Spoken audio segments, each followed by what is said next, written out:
Hola, buenas tardes, bienvenidas, bienvenidos a esta nueva conferencia que va a tener lugar aquí en la Fundación Jiménez Lorente. Y es una conferencia que nos hace especial ilusión, ¿vale? Quiero agradecer a Mercedes como presidenta, a Paco como organizador, este tipo de encuentros, de conferencias, puesto que siempre nos ofrecen como un enfoque, una perspectiva nueva. En este caso nos permite acercarnos a investigaciones de gran relevancia que ponen en juego el papel que jugaron las mujeres, ¿no? en el periodo de los siglos XVI a XIX. Creo que ha sido muy pertinente las tres conferencias que han tenido lugar, esta es la tercera, y viene a contribuir a darnos una visión de lo que quizás, ¿no? en la historia del arte, en la historia del coleccionismo, muchas veces pues, se ha ocultado, no se le ha dado ese papel relevante que tenían las mujeres, y que de algún modo necesitamos de esas investigaciones por parte de las investigadoras que han venido a contarnos en este ciclo esos distintos puntos de vista. Creo que en este sentido desde la Fundación se está haciendo un trabajo excelente para comunicar ese nuevo punto de vista, y la conferencia que vamos a escuchar hoy, que ahora nos presentará Mercedes a la autora, tiene un título espectacular: Las colecciones exóticas de las mujeres de la familia de Felipe II, ¿no? Es un poco otorgar a las mujeres ese papel como agentes culturales dentro de la corte, que estaban ahí contribuyendo a generar unas representaciones, a veces que iban más allá del exotismo, ¿no? De recibir esos objetos. Y en ese sentido estaban ofreciendo también como una nueva identidad y un nuevo posicionamiento de representación, incluso de la mujer.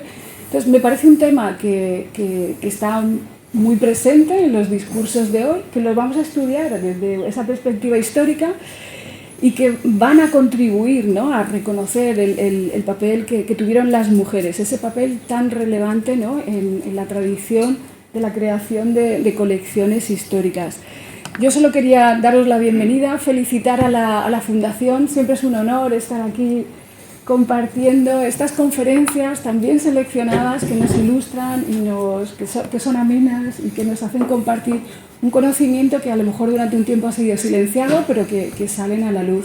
Tengo la suerte además de que me acompaña en esta ocasión mi decano, el decano de la Facultad de Bellas Artes, y quería cederle también la palabra a él para que nos diera unas palabritas. Pues muchísimas gracias, Salomé Cuesta, que es nuestra vicerrectora de Cultura y también es de Bellas Artes, por supuesto, es compañera. Por lo tanto, estamos aquí pues eso, para hacer nuestra apreciación. Incluso se podría pensar que en torno a la estética, ¿no?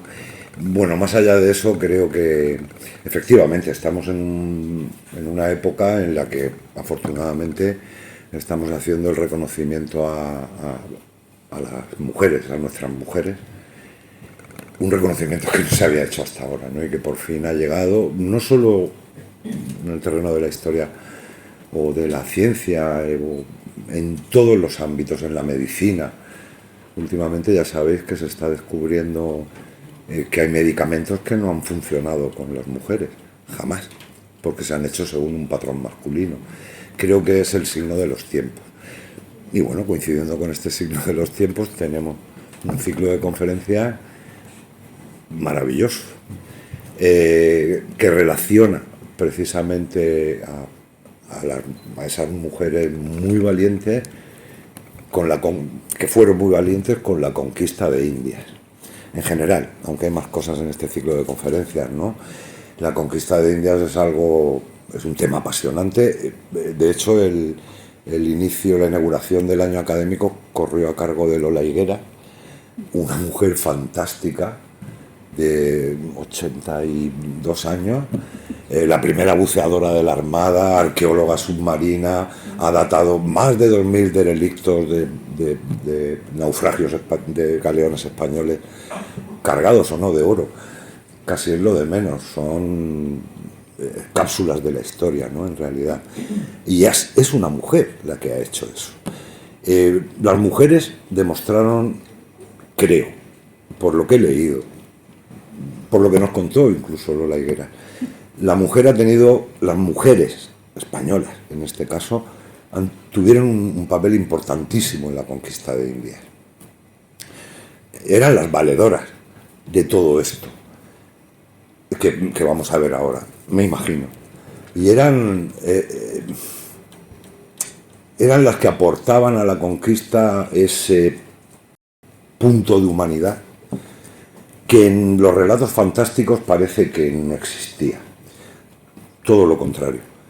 Creo que hay infinidad de leyendas al respecto, ¿no? De que era siempre la mujer noble que iba allí con la tropa de aquellos que iban allí a la conquista. Era la mujer noble habitualmente la que montaba las hospederías y los hospitales para la gente que vivía allí, ¿no? La que consideraba al indígena como un ser humano, caramba. Y en ese sentido creo que es muy bonito, es saber que todas esas mujeres no solo hacían lo que hacían en la conquista de India, sino lo que recopilaban aquí, esas colecciones, o esos oficios que tenían, que parecían en apariencia muy masculinos, pero que podían desarrollar perfectamente. Y las mujeres de esta época tienen un valor extraordinario, evidentemente. Si seguimos viviendo en un mundo de hombres, en Occidente no tanto, evidentemente, imaginaos en el mundo en el que vivían ellas, ¿no? Y el valor que tuvieron, en fin, creo que es un acierto.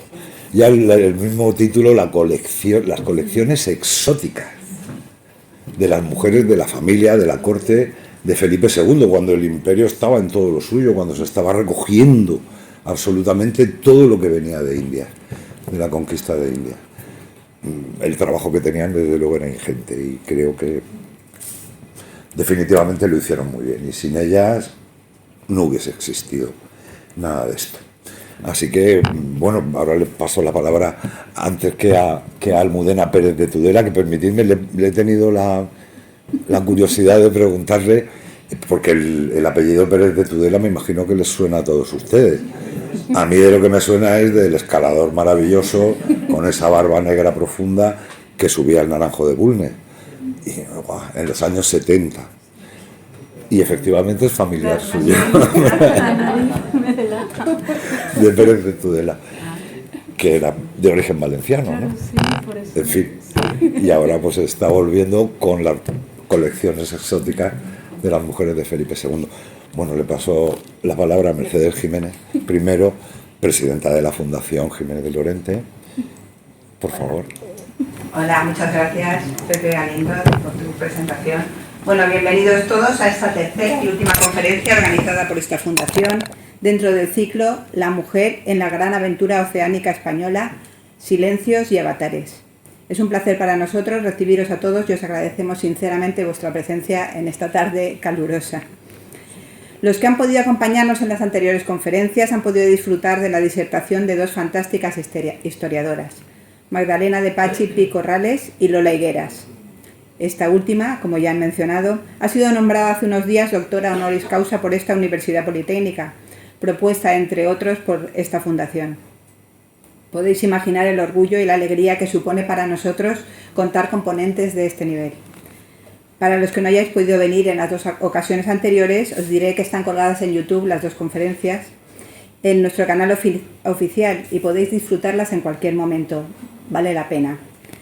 Quiero agradecer desde aquí el apoyo constante del rectorado y de la vicerrectora doña Salomé Cuesta y el trabajo de los que han hecho posible este ciclo. Entre ellos los ponentes por sus conocimientos y experiencia, nuestro director Francisco García por su arduo trabajo, a Marisa Jiménez por su dedicación constante y a Juan Araque por su apoyo técnico. Hoy cerramos el ciclo con un broche de oro. Hoy contamos con Almudena Pérez de Tudela, conservadora de Patrimonio Nacional en el Real Monasterio del Escorial, que nos hablará de las colecciones exóticas de las mujeres de la familia de Felipe II. Almudena es doctora en Historia del Arte, con una tesis sobre el cardenal Gran Vela como asesor artístico para la Casa de los Austria, y ha centrado su investigación en el arte cortesano durante el reinado de Felipe II. Dentro de esta línea de investigación ha profundizado en personajes femeninos cercanos al rey, como su hermana, la princesa Juana de Austria, publicando sus inventarios. También se ha ocupado de sus hijas, las infantas Isabel Clara Eugenia y Catalina Micaela, o su última esposa, Ana de Austria. Desde 2002 es conservadora del Real Monasterio del Escorial dentro de la Dirección de Colecciones Reales de Patrimonio Nacional. Fue una de las responsables de la sala dedicada a la Casa de Austria en la recientemente inaugurada Galería de las Colecciones Reales junto al Palacio Real de Madrid. Es miembro del equipo de investigación AGENART, que estudia la agencia artística de las mujeres de la Casa de Austria durante los siglos XVI y XVII. Muchas gracias, Almudena, por acompañarnos. Estamos deseando escucharte. Gracias. Gracias por la presentación, y quería también agradecer a la Fundación Jiménez Llorente, a la Universidad Politécnica y también al profesor Francisco García haberme invitado a este ciclo de conferencias en Valencia, que, como hemos visto, es una ciudad a la que vuelvo siempre muy contenta porque tengo vínculos familiares muy fuertes, ¿no? Y siempre es un placer estar aquí. También, sobre todo, les agradezco a todos ustedes su asistencia.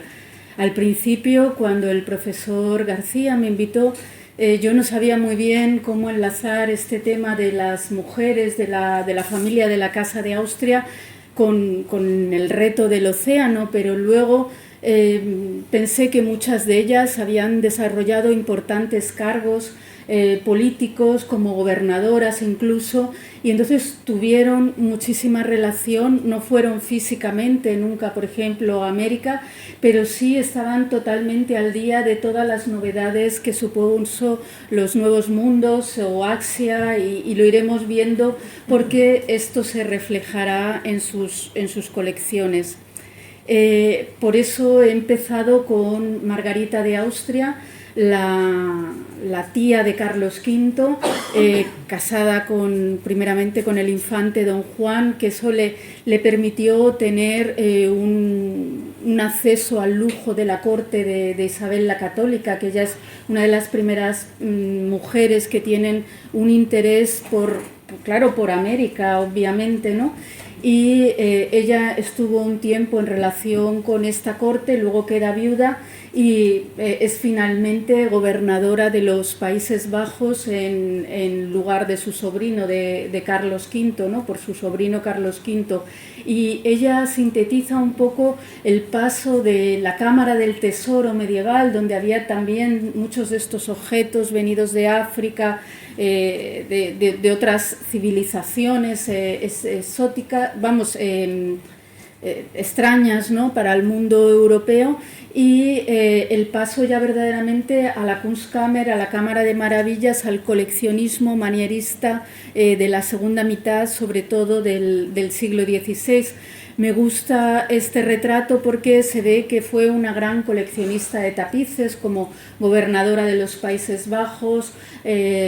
También coleccionó mucha pintura flamenca, pero en esta imagen la vemos rezando con un pequeño monito a los pies, que empieza a llamarnos la idea sobre ese mundo. Ella muere en 1530 y en su palacio de Malinas, en los Países Bajos, tenía muchos ya de estos especímenes exóticos, como por ejemplo un pájaro, un ave del paraíso, que veremos que durante todo el siglo XVI están llegando sobre todo a España y luego a Centro Europa, ¿no? Porque en la Casa de Austria hubo una gran comunicación entre todos los miembros de la Casa de Austria. Y ella, sabemos, por ejemplo, que tenía un papagayo que hablaba bien, y era un papagayo de color verde con el que frecuentemente hablaba, y veremos que este esquema se va repitiendo, estas mascotas, en casi todas las mujeres de la Casa de Austria. Y muchas veces pasaban las colecciones por una vía femenina. Objetos que habían pertenecido, por ejemplo, a Isabel la Católica pasan a la emperatriz Isabel, a Felipe II hijos y no pasan a su hermana doña Juana, y los vemos en la última mujer de nuestro cartel que hemos visto, también gobernadora de los Países Bajos, Isabel Clara Eugenia, ya que da arranque al siglo XVII.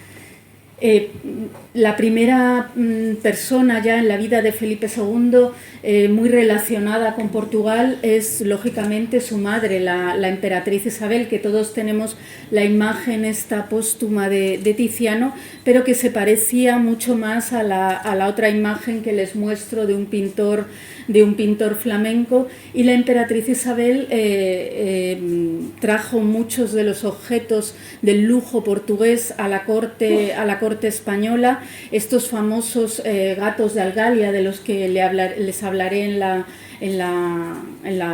ponencia. Comunicaciones eran africanos, y ella tenía acceso a todos estos animales, objetos exóticos.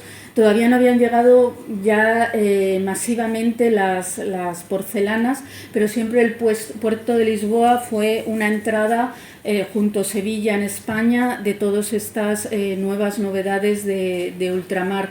Y para Felipe II la formación junto a su madre, la emperatriz de Portugal, fue muy importante, y ella fue una de las primeras poseedoras de estos objetos extraeuropeos, podríamos decir.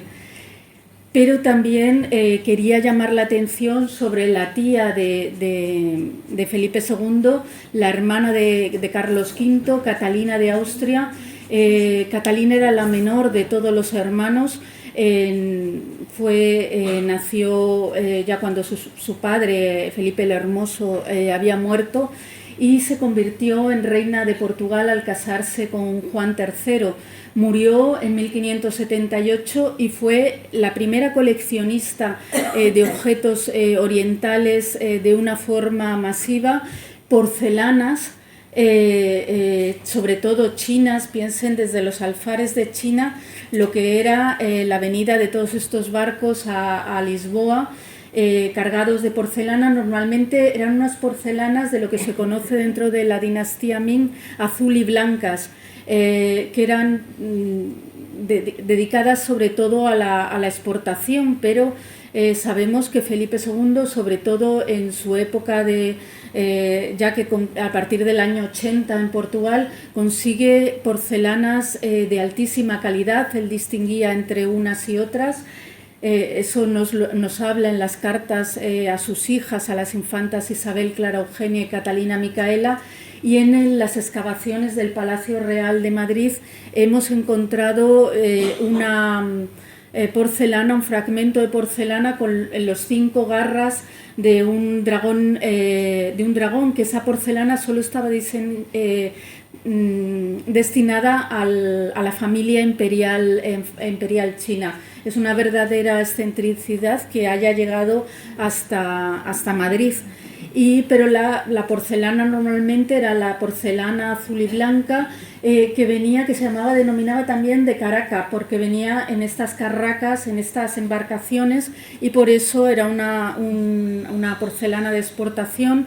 También la reina Catalina consiguió muchísimo mobiliario de laca china, sobre todo, relaciones con India, con Goa, tejidos, especias orientales, y sobre todo ella abría la vía a Asia en aquella época y a África, ¿no? También animales para sus sobrinos, y era la que proporcionaba a toda la Casa de Austria todas estas especímenes exóticos.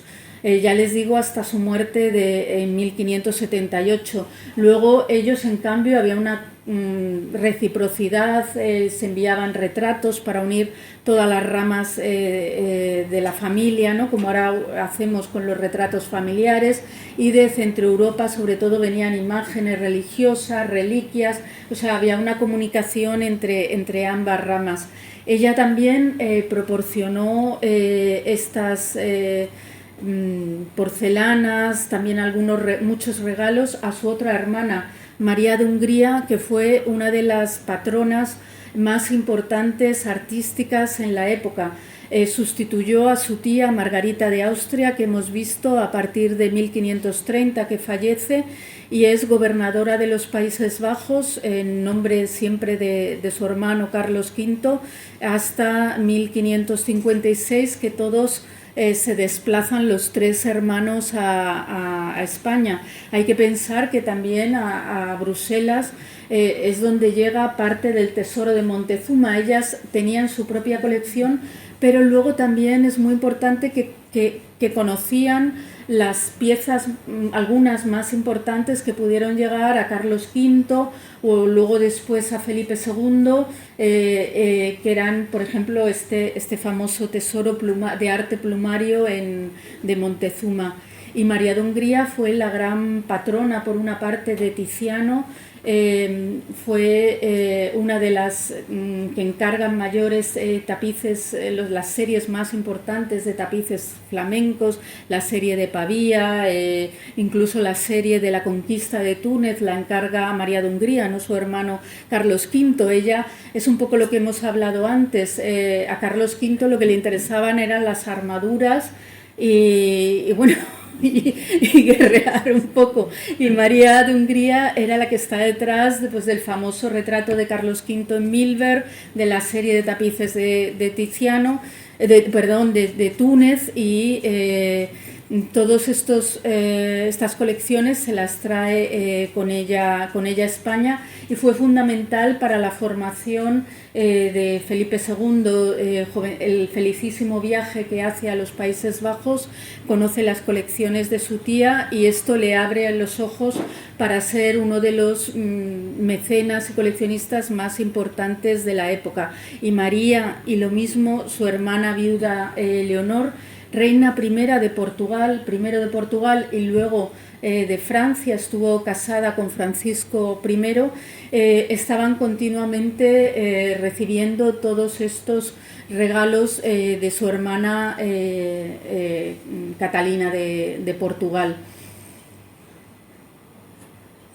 Siguiendo en la siguiente generación, todos los tres hermanos mueren entre 1558, o sea, Carlos V y sus hermanas, y prácticamente mueren todos en 1558, y entonces en Castilla quienes estaban eran las hijas de la emperatriz Isabel y del emperador Carlos V, María la mayor, que la vemos en esta imagen, y después doña Juana, que también se convertirá en princesa de Portugal. España estaba en un lugar privilegiado.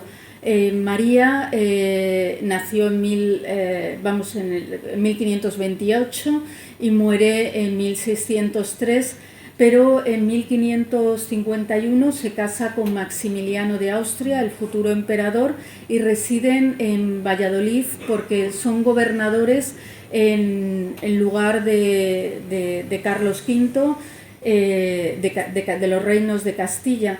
Y he traído esta imagen porque heredan las hermanas, este es un retrato de doña Juana, de la hermana menor, más o menos de estas fechas, y heredan muchas joyas de su madre, la emperatriz Isabel, que tenía estas joyas, ven la doble columna de Hércules, el emblema de su padre, el non plus ultra, ¿no?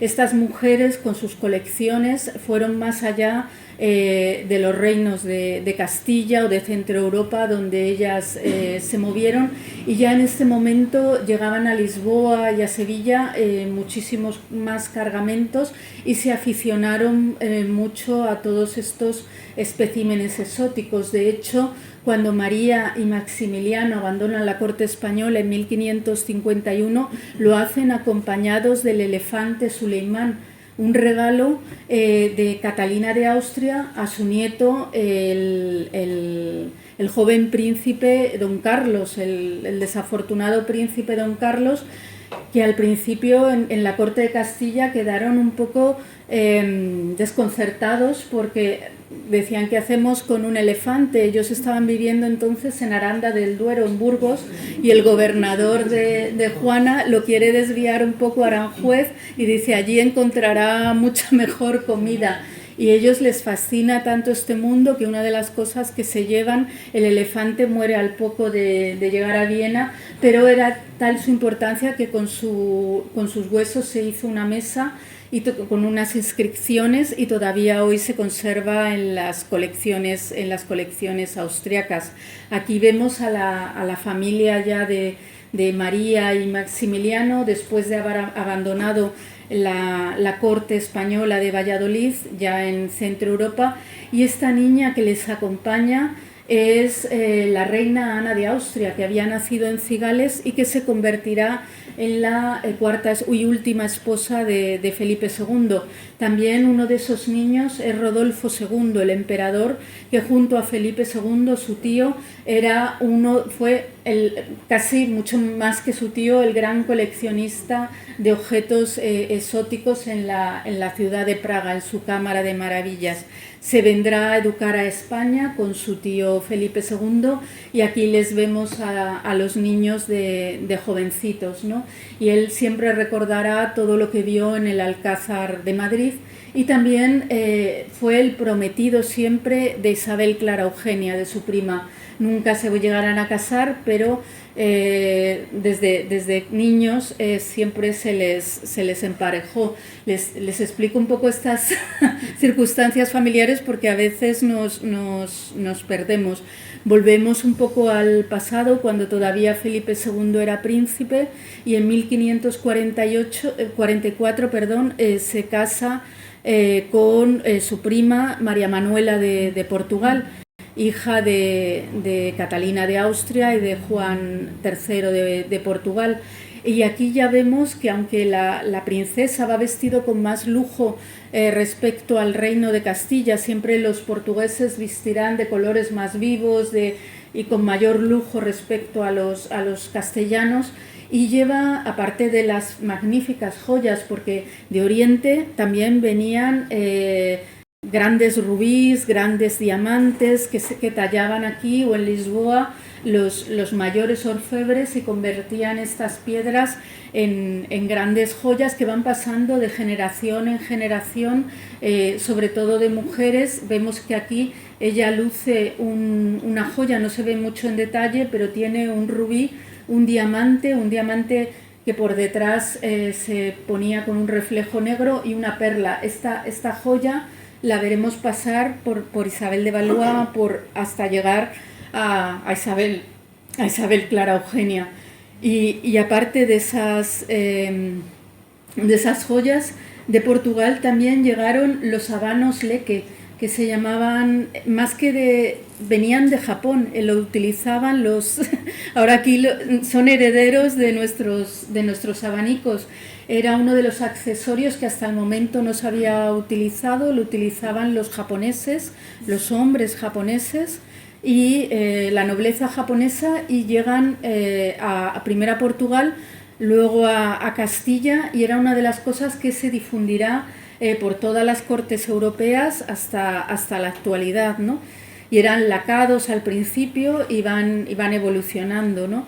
Y les pongo al príncipe Don Carlos un poco para recordar quién era su hijo.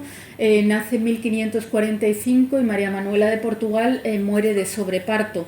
Felipe II vuelve a quedar viudo, y entonces la principal candidata era María de Portugal, María la Rica, porque tenía una fortuna incalculable, hija esta vez de su tía Leonor, la que había sido reina de Portugal y de Francia.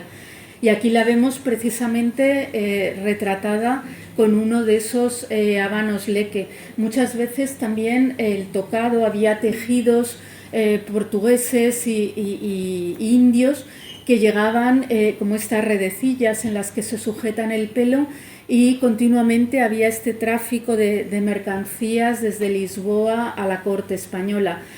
Cuando se iba a casar con María de Portugal, queda como heredera del reino de Inglaterra María Tudor, la segunda esposa de Felipe II, y la Cancillería Imperial ve más provechoso un matrimonio con Inglaterra que con Portugal, con una nación con la que tenían relaciones muy estrechas ya familiares.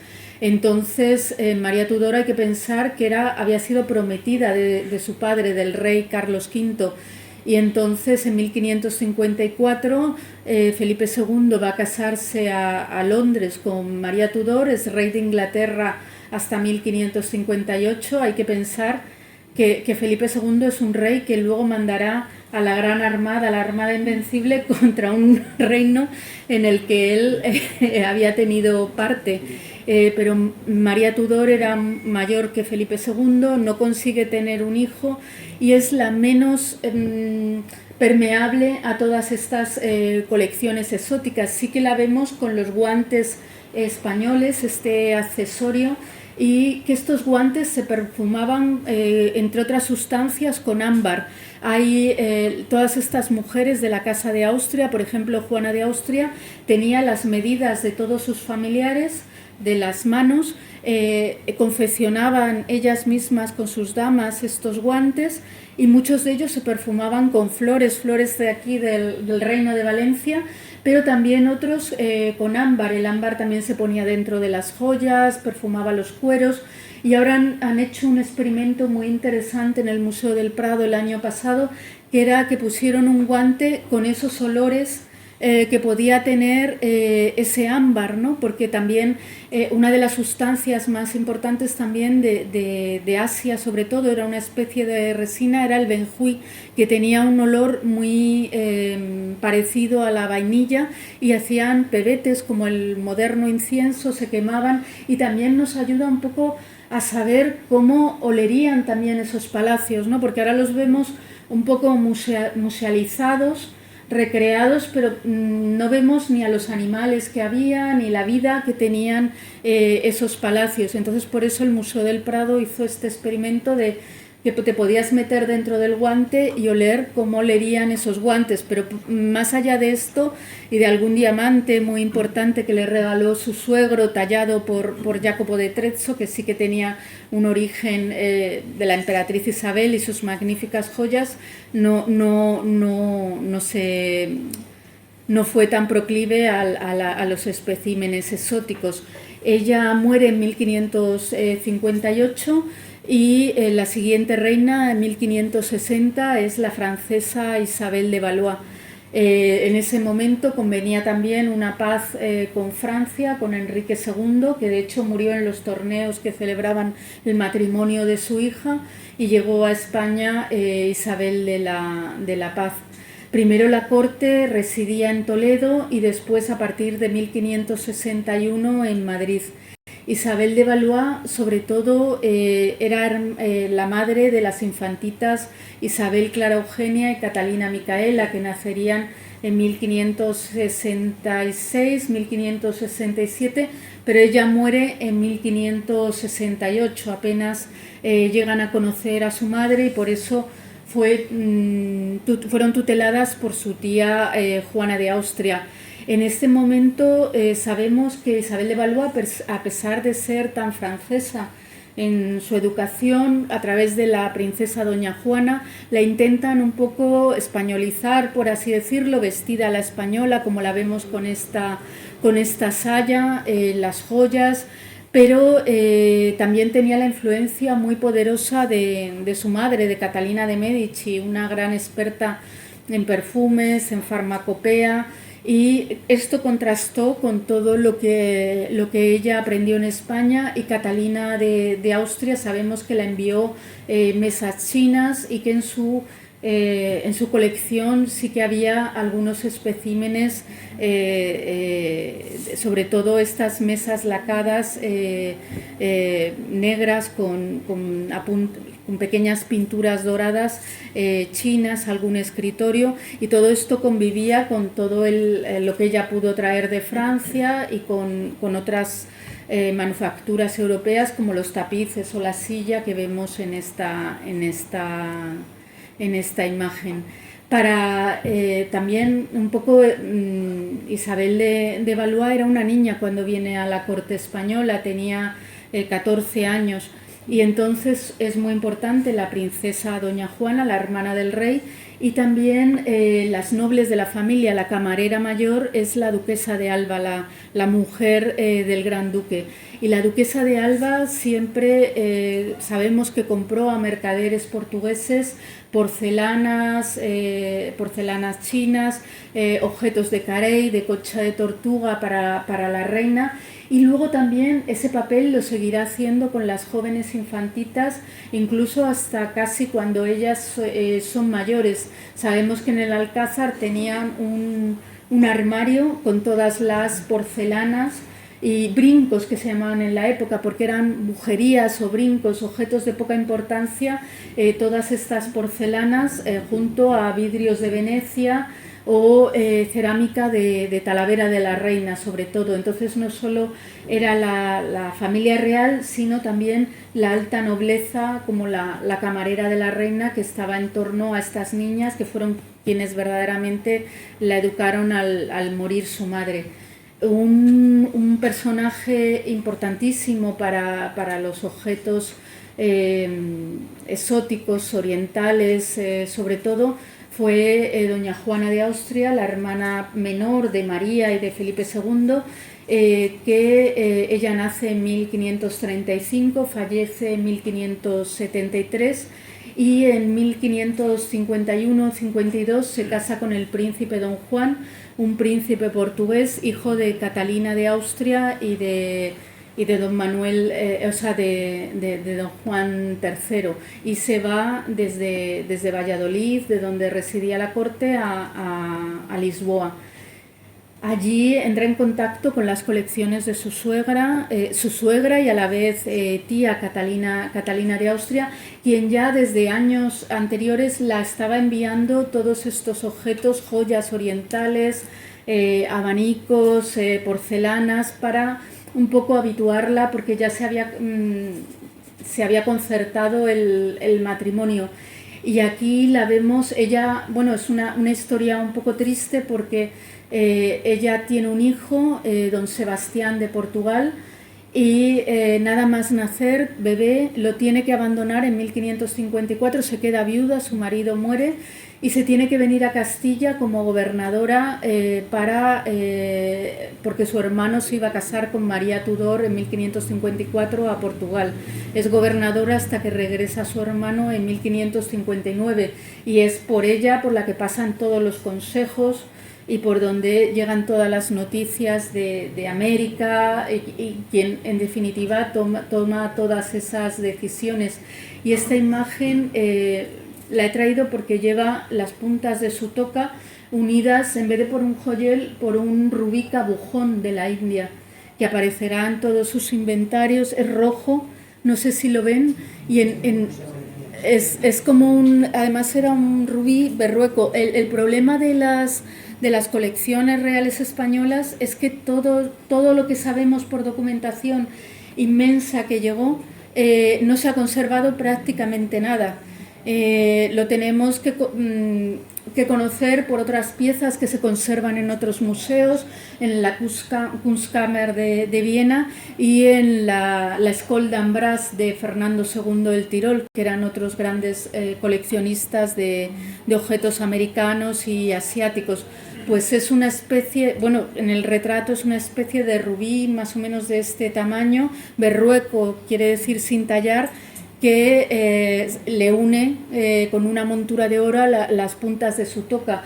En otros retratos posteriores la veremos con un joyel con pomos odoríferos que contribuían a expandir ese olor por toda su persona y casi por toda la habitación. Y ella era una verdadera, cuando volvió a Castilla, fue una gran consumista de estos objetos. Se los traía su suegra y tía, se los enviaba, pero ella misma pedía a Lisboa puntualmente cargas de porcelana, todos estos benjuí, todas estas sustancias, canela. También tiene una influencia muy grande en la gastronomía. Y incluso estos gatos de Algalia, que eran unos gatos africanos costosísimos de mantener, sobre todo en España, pero que desprendían esta algalia, que era una sustancia odorífera que se usaba muchísimo en los perfumes. Ellas siempre vemos estos guantes que ya, como la emperatriz María, componía ella misma para sus familiares, y esta importancia de las joyas en muchos de sus retratos se abre estratégicamente, a pesar de ser una viuda, en estos momentos unas aperturas como si los rajara donde tienen los nudillos, para que se vean todos estos diamantes, rubíes que tenía como princesa de Portugal. Eran maneras un poco subrepticias de llamar la atención sobre quién soy en estos retratos de Estado tan hieráticos y que daban pocas pistas, ¿no? Eran los femeninos respecto a los masculinos de Carlos V o Felipe II, pero dan al final mucha información. Aquí la vemos como gobernadora de Castilla, en ausencia de su hermano Felipe II, siempre estas tocas que se le unían por el pecho. Y aquí un retrato de su hijo, de don Sebastián de Portugal, cuya muerte en la batalla de Alcázar-Quibir en 1578 propició que Felipe II se pudiera postular como el heredero con mayores derechos al trono de Portugal, y unir otra vez las dos coronas con todos los territorios ultramarinos que suponía, porque Felipe II tenía buena parte de América, pero todo Portugal, todo las colonias africanas y asiáticas eran en su mayoría portuguesas.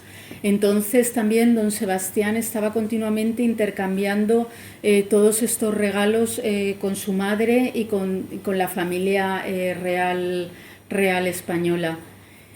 Como Isabel de Valois había muerto, el príncipe don Carlos también había muerto, necesitaban un heredero, y por eso Felipe II se casa con su sobrina, la hija de María de Austria, de la hermana de Felipe II y de Maximiliano II, que era la niña esa que vimos de pequeñita, y en 1570 se casan. Claro, eran familia, se parecen mucho, y entonces le da el ansiado heredero, el príncipe don Fernando, pero todos los hijos de Ana van muriendo. Felipe II cada vez es mayor, y el último hijo, Felipe III, es el que consigue ser el sucesor de su padre.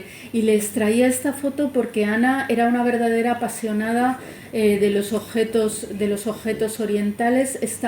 Su madre los recibía puntualmente cuando Juana de Austria y María se separan en 1551, hasta su muerte. Está continuamente, casi todas las semanas, no había correo que no atravesara fuera a Viena sin un regalo, muchas veces cosas de poca importancia, que hasta los embajadores se avergonzaban, ¿no?, de que eso fueran bajo el sello real, porque no pagaban derechos. Y ella lo había conocido desde pequeña, y ya cuando llega a España es quizá la reina más importante como coleccionista de objetos exóticos, junto a su tía Juana de Austria.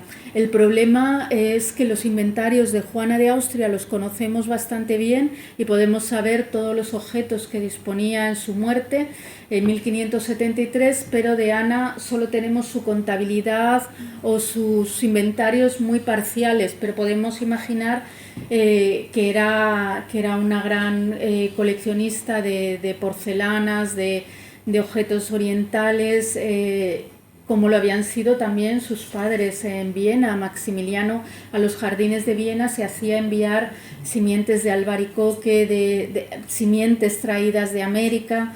No, lo único que allí tampoco se le daban tan bien como en España, y aquí la vemos con esos guantes, pero con un collar que sujeta, que yo pienso que sería calambuco, que hay muchos rosarios, era una madera odorífica también de origen asiático que venía por Portugal, y ella era una verdadera apasionada hasta el punto de tener al embajador español en Lisboa en los años 70 consiguiendo ámbar para la reina. Había diferentes tipos de ámbar y uno de los más apreciados era el ámbar gris, que era una concreción que se formaba en los estómagos de las ballenas. Entonces, eso podía costar, o sea... Y a veces vemos que eran ellas todas en sus inventarios, había estos morteros para machacarlo, para tratarlo, o sea que lo mismo que el bordado era una actividad virtuosa para una mujer de la época, también trabajar estos perfumes lo eran. Y esta podemos decir que es el retrato de Sofonisba, de la pintora, como iba vestida ella, un poco podríamos decir para estar en casa, ¿no?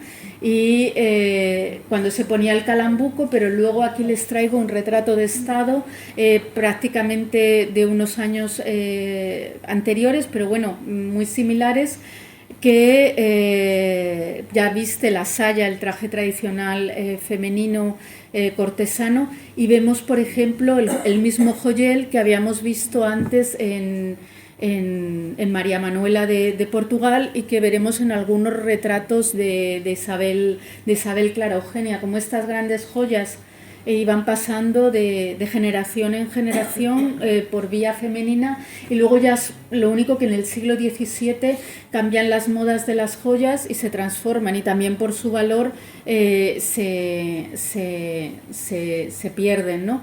Y aquí les voy poniendo alguna bibliografía por si quieren un poco profundizar sobre estas mujeres, porque sería un poco absurdo que les contara todo lo que tenían cada una, pero eran más o menos estos objetos que les voy diciendo. También hay que pensar que ella se casa en 1570 y en 1571 es cuando ya el galeón de Manila, que viene desde Asia, pasando por México y llegando a España, es cuando tiene mayor actividad, y ella se aprovecha de todas estas cosas venidas de Oriente con un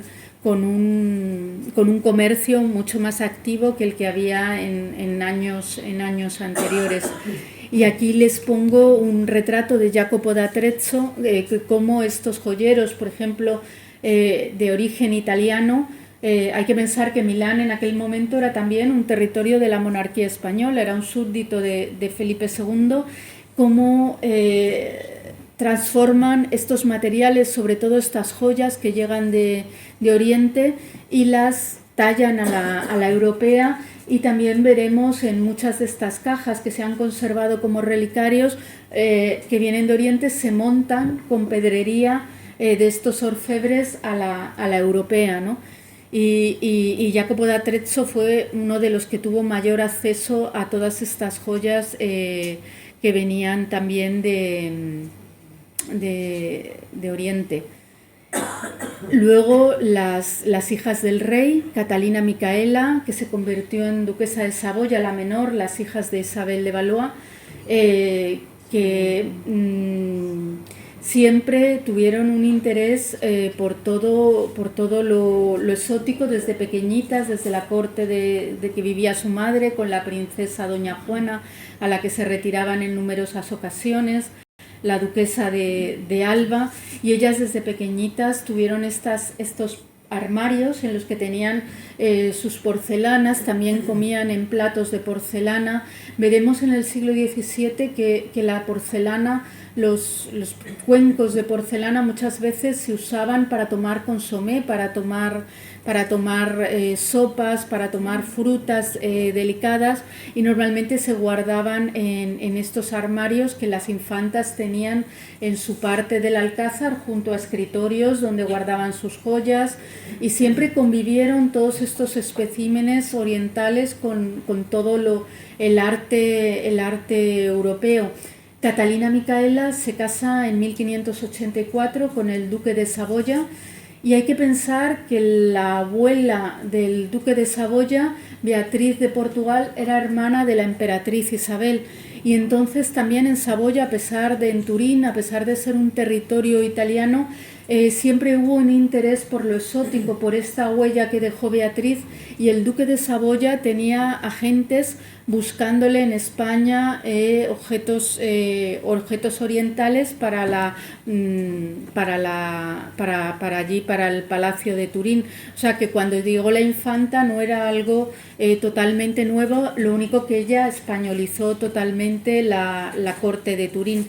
Y siempre desde su matrimonio ocurrió un poco como con Juana y María de Austria, que estuvieron una en cada lugar, pero se estuvieron intercambiando prácticamente cada mes retratos familiares, objetos de obras de arte, y a Catalina le llegaban de Isabel Clara Eugenia todas estas objetos orientales, muchísimas porcelanas, todos estos tocados de tela de calicut, de sedas orientales que ella no tenía acceso en Turín, y era también una manera, vistiendo tan a la española, de marcar en las cortes italianas también políticamente de quién era hija, y también las cortes italianas que vestían a la española.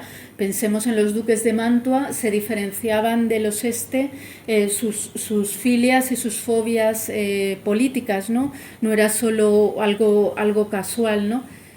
Y aquí vemos a su hermana Isabel Clara Eugenia, hacia 1586, un retrato del Museo del Prado, que una de las cosas está subida en un estrado de honor en este caso, ¿no? Más o menos ellas era como recibían sobre un estrado de honor que era un poco más alto, y luego detrás tiene una especie de dosel, de espaldera,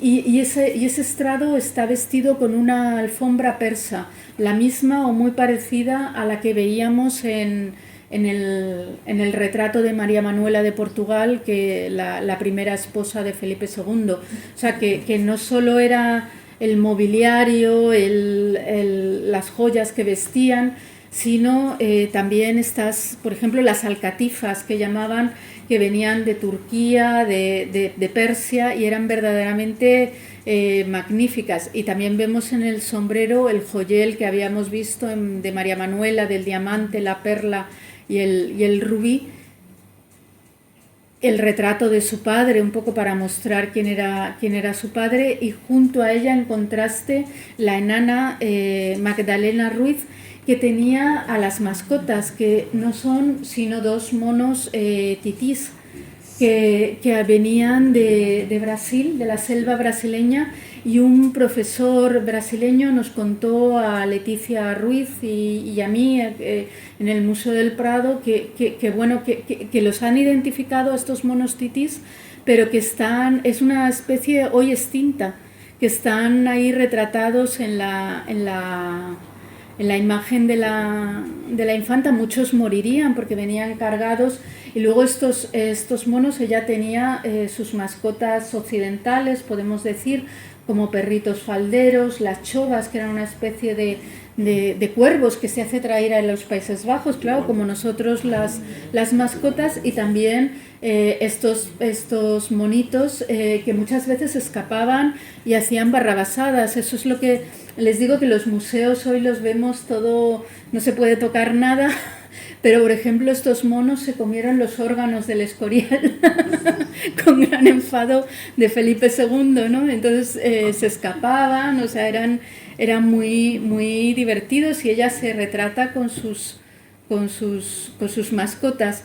Y aparte del Alcázar de Madrid, del Palacio Real de ceremonia, había otros lugares, que es lo que en la exposición de 2019 que organizó Patrimonio Nacional llamamos la otra corte, que son los monasterios como cortes paralelas femeninas de Descalzas y Encarnación, que están muy cerquita aquí, o sea, el Palacio Real, donde están actualmente la Encarnación, el Monasterio de la Encarnación y el Monasterio de Descalzas, y allí era donde se retiraba en sus momentos de festividades religiosas, la princesa Doña Juana, la fundadora, vivía normalmente en el Alcázar de Madrid con su hermano. El Alcázar veremos que se divide en dos partes, una parte del rey en torno a la capilla y a un patio central, y otra, la femenina, que es la parte de las reinas, y ella vivía muy cercana a las reinas, a Isabel de Valois, a Ana de Austria, a sus sobrinas las infantas, pero en las festividades religiosas se retiraba a las descalzas, y allí es donde se fue a retirar al final de sus días su hermana María de Austria. Al quedar viuda,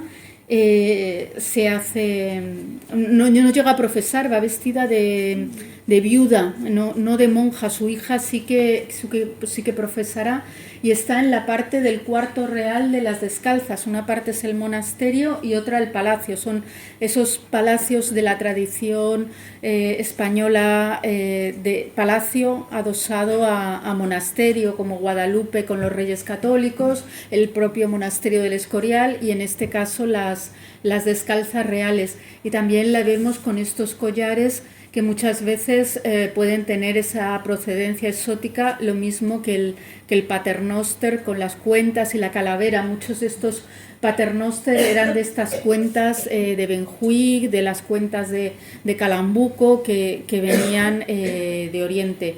Y también entre los especímenes que tiene la emperatriz María al morir en 1603 están recogidos muchos de estos objetos orientales que ya tenía en las descalzas reales. Siempre, toda su vida, tuvo ese afán, y también era una manera de marcar en Viena, donde ella residía, que era hija de Carlos V, ¿no? De todos estos, por ejemplo, la reina, su hija Ana de Austria, sabemos que tenía estas imágenes religiosas de arte plumario, que eran la antigua técnica de los mexicanos antes de la conquista, con plumas de colibrí que tienen unos reflejos espectaculares, violáceos, tornasolados, y con eso ellos componían imágenes. Cuando ya hay una evangelización de América, se convierten en imágenes religiosas.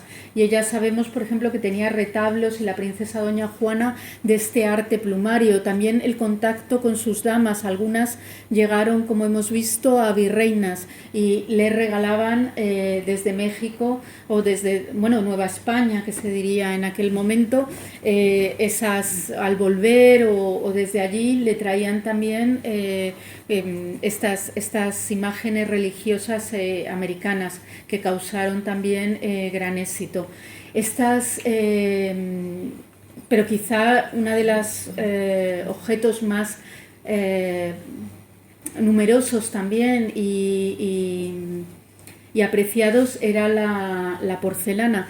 Y hay un magnífico libro de Cinta Crae, que estudia cómo llegaban todas estas porcelanas hasta España, cómo eran apreciadas, los diferentes tipos, porque en el inventario de Felipe II te va describiendo algunas con forma de elefante, que son rarísimas, y entonces esta profesora las ha identificado con las porcelanas como podían ser, y fue ella la que encontró este fragmento de porcelana con las 5 garras de porcelana imperial en Madrid. Y también Felipe II, en estas cartas a sus hijas, les dice que han llegado, cuando está en Lisboa, que les recomiendo la lectura, dice que han llegado porcelanas de nueva, que son diferentes a las otras, ¿no? Entonces, esta, por ejemplo, que vemos aquí en la portada, es el azul y blanco que les digo, estos cuencos Ming de porcelana para exportación, pero llegaban otras de mucha mayor calidad, y algunas las tenía la familia real española. O sea, ellos sabían apreciar la calidad dentro de estos muebles, o de estos porque hay bandejas, hay muebles, hay escritorios que venían para la exportación, pero ellos conseguían ejemplares muchas veces de mayor calidad. También en los inventarios de Juana de Austria están descritos todos estos, porque son casi 700 páginas de inventarios. Entonces se van describiendo todas sus ropas, todas sus joyas, los objetos que tenía. Entre ellos reunió hasta 500 porcelanas, ¿no? Su hermano tuvo más, pero muchas veces estas mujeres aconsejaban, o sea, sabemos que Ana de Austria y Isabel Clara Eugenia y doña Juana aconsejaban a su hermano, a Felipe II, como referente a artistas, qué artistas contratar, qué hacer, o sea, tenían también su criterio propio. Y Felipe II valoraba sus opiniones, y muchos artistas empezaron a trabajar para ellas antes que para el rey, ¿no? Hay un artículo muy interesante del profesor Fernando Marías que dice un rey solo, como con interrogación, ¿no? Y se pregunta por todas las personas que rodeaban a Felipe II, principalmente muchas de sus mujeres que le ayudaron a hacer esa colección tan espectacular. Felipe II compró mucho en la Almoneda en 1573, de casi todo lo que conservamos lo compró Felipe II, lo rescató de la Almoneda de su hermana, y ella también tuvo en usufructo casi todos los bienes que dejó María de Hungría, su tía, al morir, que luego pasan a la colección real. Y aquí la vemos en este momento de joven, en su etapa portuguesa, con los guantes, el habano leque, con las tapas de laca, ¿no? Que yo creo que no se utilizaban tanto para abanicar, sino era un símbolo de distinción, un accesorio, ¿no? Y apoyado en un negrito, ¿no? En un esclavito, pero ellos, la verdad, que tenían una relación muy buena con estos, y tenían sus nombres, los apreciaban, o sea, no era o sea, sí, siempre se ha querido ver el dominio de la princesa sobre el negrito, pero en realidad las relaciones eran mucho más fluidas, ¿no? Sabemos por algunas relaciones entre los esclavos que vivían en la casa, luego les daban la libertad, o sea, no era tan extremista como a veces lo vemos incluso con los ojos del 20, ¿no? Y aquí ellas también un poco de pequeñas, con sus mascotas, con un papagayo. Hay muchas referencias en las cartas, en los papagayos. Dentro de los papagayos apreciaban aquellos que sabían hablar cuando los pedían. No solo es que eran especímenes exóticos en sus jaulas, sino que, por ejemplo, supieran hablar, y luego junto a un perrito que les había enviado su abuela, o sea, que convivían los dos, y muchas veces en las cuentas vemos que un papagayo de las infantas ha roto el vestido a un servidor y se lo tienen que compensar, o sea, muchas veces hacían este tipo de trastadas. Y aquí en el retrato de Sofonis van Guisola, cuando la pintora cremonense abandona la corte española, retrata a toda la familia real en 1573, que se va a casar a Italia, y vemos al mono Tití en los brazos de Catalina Micaela, y también un narciso de Aranjuez, ¿no? Porque también en los sitios reales había todos estas jardines, y en la casa de campo muy cercana al palacio, donde se plantaban todas estas semillas que venían de Indias, e incluso luego traspasaban a otras cortes, por ejemplo la florentina, ¿no? Y desde pequeña siempre tuvo con su cadenita este amor y tenían sus propios nombres, y eran muy apreciados por las infantas. También ellas tenían acceso a estos elefantes, o sea, sería en 1585, cuando Felipe II ya se va a convertir en rey de Portugal, traen a este nuevo elefante, y a la maravilla de Lisboa, que era este rinoceronte, que era muy fiero, un rinoceronte indio que le habían cortado el cuerno porque había matado a varios hombres. Los cuernos de Bada, como se decía en la época, los encontramos en las colecciones de todas estas mujeres, muchas veces tallados en China con motivos propiciatorios de la felicidad, de la fertilidad, como la flor de melocotón, el loto, y luego dentro se solía meter una piedra bézar, que veremos, que era una concreción, también las había en Asia, pero también en América, en los estómagos de los antílopes sobre todo, y que se creía que era un eficaz contraveneno. También se usaba como una medicina rayada, y este cuerno de bada todavía montados luego en monturas a la europea en América o ya cuando llegaban a la corte española eran muy apreciados. Este rinoceronte vivió en Madrid, pero como era muy fiero, lo llevan a una especie de corral que todavía hoy en Madrid en la topografía se llama la calle de la Bada, cerca del Corte Inglés de Preciado, porque estaba aquí el rinoceronte, y cuando murió sus huesos se conservaron, su piel se conservó y la reclamó Rodolfo II desde Praga. Entonces le mandaron los huesos del elefante, los colmillos, los huesos del rinoceronte, la piel, que estaba un poco estropeada, junto a unos cuadros de Correggio y Parmigianino, para que vean un poco el valor que tenían dentro de las colecciones europeas esos especímenes. En cambio, el elefante era mucho más manso y subió por la escalera principal del Escorial a saludar al prior, ¿no? Y entonces este sería casi el tercer elefante que llega a la corte de Madrid en época de Felipe II. Y las infantas, les quería traer estas menageries, ¿no? Estos, por ejemplo, en la Casa de Campo había todos...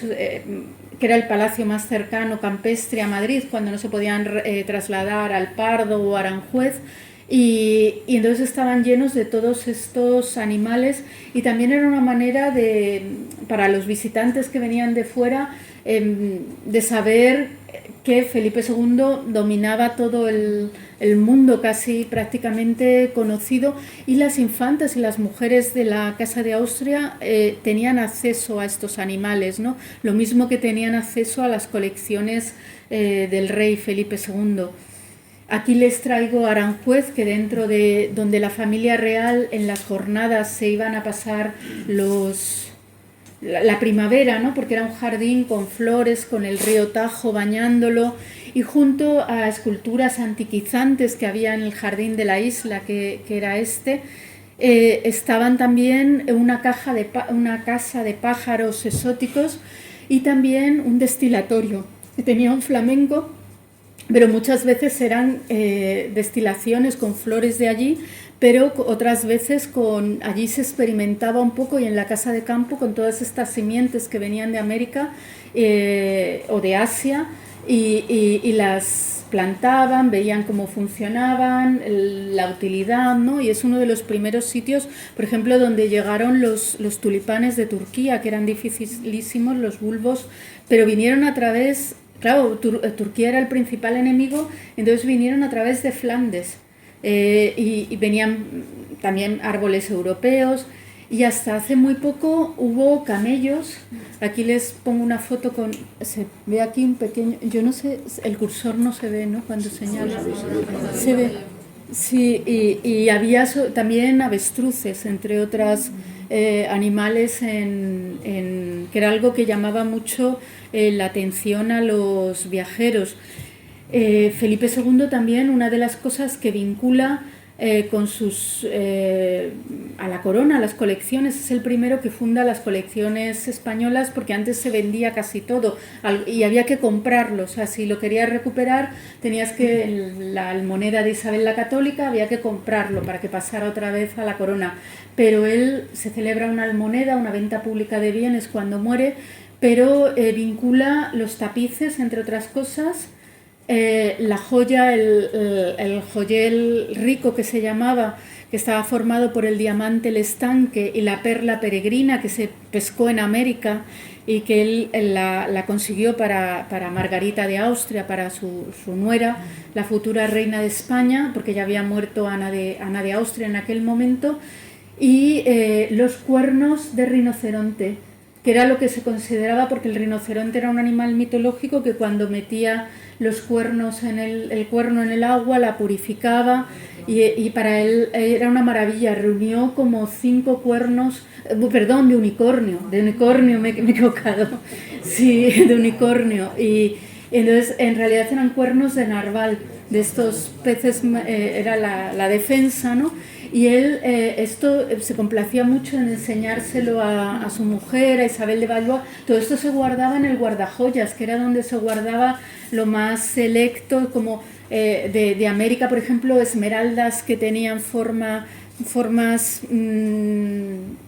como geodas, por así decirlo, que luego se transformaban y se hacían como las Hanstein, ¿no? Las piedras con elementos naturales, pero hechos por estos orfebres, porque había en el manierismo una competición muy grande entre el arte y la naturaleza, ¿no? ¿Quién podía superar a quién? Y estos cuernos de unicornio los tenían en altísima estima, y a sus hermanas solo les daba el canto como si fuera una monedita de real, ¿no? No les quería dar nada más. A la emperatriz, tras muchos ruegos porque le diera uno, le cortó y le dio un trocito. También se les creía propiedades medicinales, ¿no? Muy potentes. Aquí vemos y entonces todas estas mujeres, aunque estas piezas pertenecían al rey, tenían acceso a esa parte del palacio. Aquí volvemos a ver a Catalina Micaela y a toda su familia, que entre todos estos envíos, porque ella contaba todas las historias de sus hijos, cómo iban creciendo, Felipe II se desprende de parte de sus piedras bezares, que las tenía en los objetos, dentro de los objetos exóticos de su inventario, sobre todo que le habían llegado de América, aunque algunas eran asiáticas, para dárselas a su hija Catalina, que ya contaba cómo las molía, muchas de ellas, y las metía en dulces, y que enviaba a su marido en la guerra, un poco como para profilácticos y como curación, ¿no?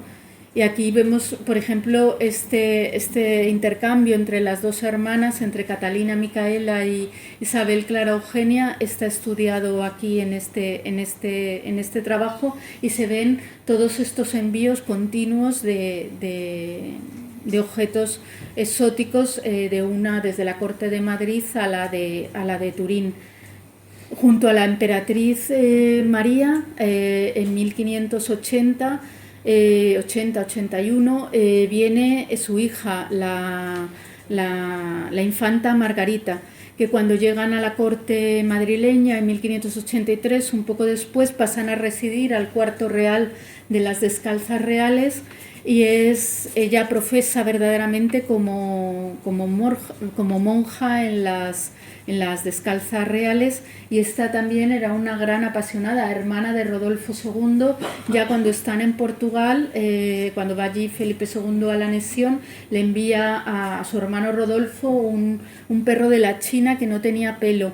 Lo describen como animales, porcelanas, y ella, con otras monjas que conoce allí en las Descalzas, tenemos documentación que le venían cargamentos desde en el galeón de Manila, ¿no? De tecomates, que era una especie de calabazas que se van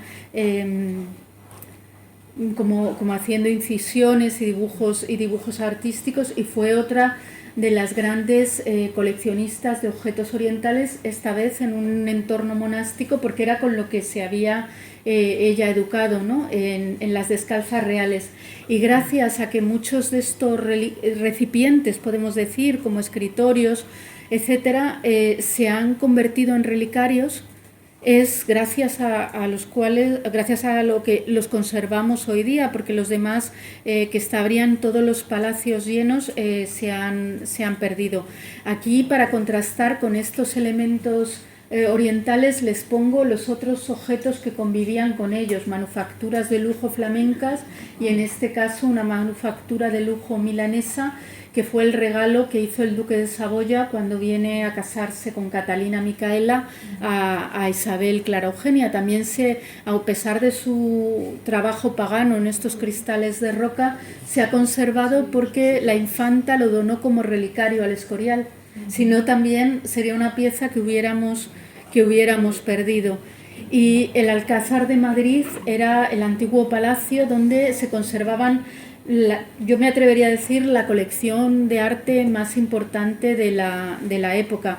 Aquí vemos la Torre Dorada, donde residía donde residía el rey al final de sus días, pero en el otro extremo del palacio, en este que vemos con la torre que se está construyendo, esta es de los años 60, era donde, hacia el este, donde vivían las reinas y las mujeres en el Alcázar de Madrid. Esa Torre Baona es cerca donde tenía sus aposentos Juana de Austria en el Alcázar y sus colecciones, y aquí, más cerca de la fachada, era donde residían la reina y las infantas. Aquí lo vemos unos años después. Arriba, las tribunas que vemos, esas arquerías, son donde vivían las damas de la reina, porque no solo estaba la reina, sino toda su casa, y muchas veces todos estos objetos, como sucedía con Juana de Austria, lo puede conseguir por mercaderes. Tampoco las mujeres podían salir tanto del Alcázar, tenían que valerse muchas veces de agentes masculinos para salir fuera, por estos mercaderes que entraban en los conventos y les ofrecían todas estas mercadurías, y esa era la zona un poco femenina, pero no estaba totalmente cerrado. Ahí vemos el patio de la reina y el patio del rey, pero no era, y en el centro la capilla real, donde están las escalinatas, pero no eran zonas totalmente estancas. Entonces las mujeres muchas veces iban de excursión, por así decirlo, a la zona de Felipe II, y podían ver sus colecciones, sus obras de arte que tenía en la otra parte, y el entorno femenino estaba mucho más cerrado a los hombres que el de los hombres a las mujeres. Y les quería hablar de esta pequeña sala, la 24, la sala de las Furias, porque en ella se conservaban las furias de Tiziano, los condenados infernales desde la antigüedad, que recibían su castigo por toda la eternidad. Estas pinturas de Tiziano, que habían pertenecido a María de Hungría en Flandes, ella las tenía en Binch, en el palacio donde recibió a Felipe II. Un poco allí en Flandes tenían la función de decir admonitoria contra todos aquellos que querían levantar contra el poder establecido de la gobernadora.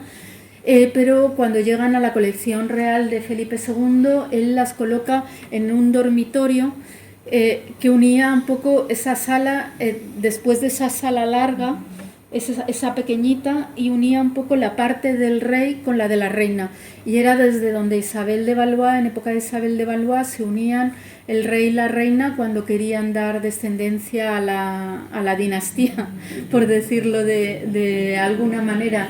Pues junto a esas furias de Tiziano, también en época posterior, ya de Ana de Austria, de la última mujer de Felipe II, llegan las 4 estaciones y los 4 elementos de Arcimboldo, un pintor que trabajaba en la corte de su padre, aunque de origen milanés. Y cuando muere Ana de Austria en 1580, esa sala no tiene ese sentido, entonces la utiliza la infanta para recibir en sus audiencias, un poco como en el cuadro, en el retrato que hemos visto del Museo del Prado con Magdalena Ruiz y los 2 titis, pero sabemos que debajo había una silla china Ming lacada, que también contribuía al visitante que estaba recibiendo a lanzarle esos mensajes de claro, Media Asia es nuestra, ¿no? Y entonces esta silla, que a lo mejor perteneció a Felipe II, pero estaba en la zona donde su hija recibía las audiencias.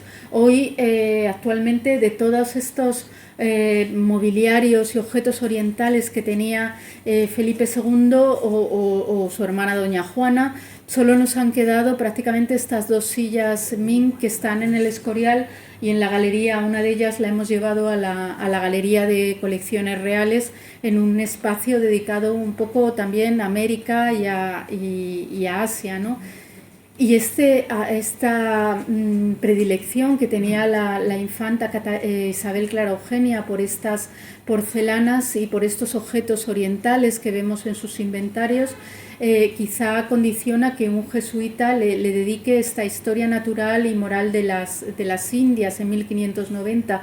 Casi todos los libros o se dedicaban a Felipe II o al príncipe que iba a convertirse en Felipe III, pero ella recibió este libro que les he traído en una edición posterior, pero que es ese valor de las mujeres que muchas veces, como hemos dicho antes, no se veía. Siempre existieron, siempre estuvieron allí, pero no hay que verlos desde un prisma feminista de que ellas eran las importantes, no, sino que era algo complementario y siempre estuvieron allí. Y cuando Felipe II muere, Isabel Clara Eugenia se hace trasladar a Bruselas, donde se va como gobernadora, porque Rodolfo II, el emperador, nunca se quiso casar con ella, y entonces Ernesto, otro hermano, muere, gobernador de los Países Bajos, y finalmente Alberto, que se había convertido en cardenal, nada más que cardenal de Toledo, de la archidiócesis, o sea, del Arzobispado Mayor de España, tiene que colgar los hábitos y casarse con su prima, y se van los dos de gobernadores a los Países Bajos.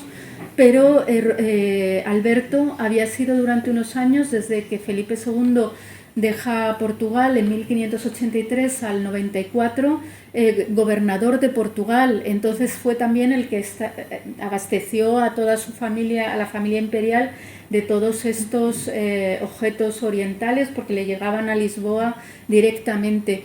Y cuando Isabel Clara Eugenia se va a los Países Bajos, se lleva en herencia hasta 300 porcelanas que están inventariadas. Felipe II, yo creo que, bueno, no las he contado, en el libro de Cinta Craes sí que están contadas todas las que tuvo en su inventario, pero lo que le corresponde se lo lleva a ella. Y aquí, por ejemplo, en este cuadro que está en el Museo de Bruegel de Velour, vemos esta taza de porcelana azul y blanca Ming, con esta montura de plata a la europea, que posiblemente muchas de las objetos de la colección de los archiduques de estos famosos cuadros pudieron tener este origen español y de la etapa en la que Isabel Clara Eugenia se educó junto a su padre en España.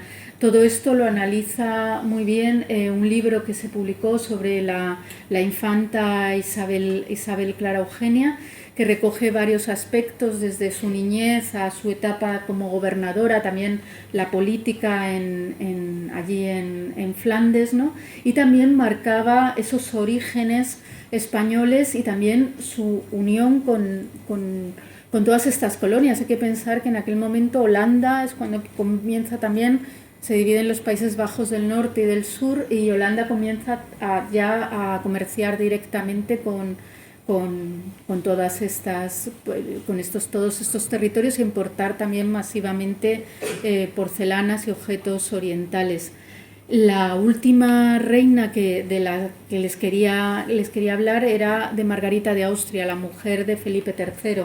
Ella era hija de Carlos II de Graz, de Estiria, podríamos decir, que era hermano a su vez de Maximiliano II, el emperador, que hemos visto que se casa con María, el archiduque Fernando II del Tirol, el que les aconsejo el viaje a Ambras, porque es todavía donde se conserva como un fósil estas colecciones de especímenes históricos que nos ayudan a imaginarnos. Siempre se comparan cuando hablamos de las colecciones reales españolas, en las que apenas hemos conservado nada, y de María de Baviera. Los duques de Baviera eran un bastión católico en el imperio, y también eran unos apasionados coleccionistas de objetos exóticos en Múnich, y tenían agentes comprándoles en Madrid y en Lisboa también objetos exóticos, ¿no? También para marcar esa vinculación familiar y política con la casa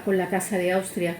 Ella se casa precisamente aquí, en Valencia, en 1599, y su madre, María de Graz, la acompaña y se va a Graz con buena parte de la colección de Felipe II de objetos de piedras bézares, las copas de cuernos de rinoceronte, muchas cosas que habían pertenecido al viejo rey, por esa obsesión que tenían por los objetos exóticos, que también marcaban esa vinculación. Se las lleva a Graz desde aquí, creo que parte de Barcelona, sube a Barcelona y ya se vuelve, y ella también continúa enviando objetos exóticos a toda su familia, y es la fundadora del Monasterio de la Encarnación, que no lo llega a ver culminado, pero sí que ella tenía agentes comprándole en Lisboa cosas. Conocemos a un Fernando Krom alemán, y también comprando especias y mercaderías orientales con fines también un poco, podríamos decir, comerciales, entre comillas, para obtener dinero para su fundación, ¿no? Comprando toda esta canela, comprando toda esta pimienta. Eran pues un poco como las ramas estas de los banqueros Fugger, de varios banqueros alemanes que estaban por toda Europa y tenían también sede en Lisboa, y ella tenía uno de ellos que viajaba incluso hasta Goa, a la India, comprándole todas estas cosas para fundar el Monasterio de la Encarnación, que ya les digo que no llegó a haber culminado.